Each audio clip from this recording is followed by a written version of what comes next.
L'histoire commence en l'an 2055 à Thèbes. Un jeune garçon du nom d'Aaron vit seul avec sa grand-mère depuis le décès de ses parents, causé par le chaos.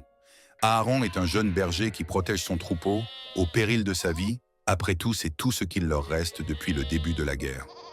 Un jour, le jeune garçon se rend en haut de la montagne, comme à son habitude, accompagné de son troupeau.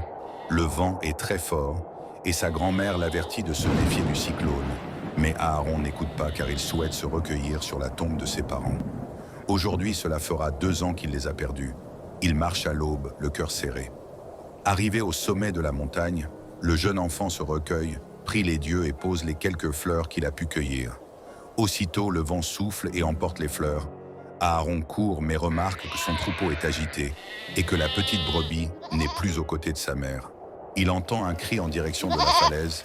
Il fonce et tombe sur la brebis retenue par une fine branche de bois. Aaron prend son courage à 2 mains et s'élance. Les roches de la falaise tombent, mais il y est presque. Au moment d'atteindre la brebis, Aaron chute et tombe dans le fleuve. Il a perdu connaissance. Le dieu comprend que le garçon a donné sa vie pour sauver la brebis. Il reconnaît l'enfant digne. Il se réincarne et lui redonne la vie. La grand-mère est inquiète. Cela fait maintenant 1 semaine que son petit F, il n'est pas rentré. Miraculeusement, toutes les brebis ont retrouvé le chemin, mais aucune nouvelle de jeune Aaron. Par l'autre côté du fleuve se trouve un village connu pour abriter les personnes victimes de la malédiction d'Apophis, le dieu du chaos. On dit aussi que depuis peu se trouve une personne qui réalise des miracles et soigne toutes les personnes victimes de cette malédiction. La grand-mère veut se rendre dans cette ville pour demander aux sages de retrouver son petit-fils.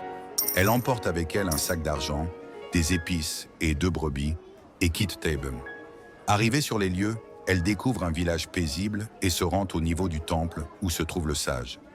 Arrivée au temple, elle court et supplie le mage de l'aider à retrouver son petit-fils, mais le sage lui répond qu'il ne peut pas l'aider. Elle pleure mais réalise que la voix lui est familière. Elle lève les yeux et crie le nom d'Aaron. Elle le serre dans ses bras et le jeune homme lui dit qu'il ne pourra pas rentrer à la maison car il a une quête à accomplir. La grand-mère est réticente car elle a déjà perdu son fils. Aaron lui dit qu'il est le dieu soleil et qu'il doit rétablir la paix et mettre fin au règne d'Apophis. Elle le sait bien, elle ne peut pas changer le destin.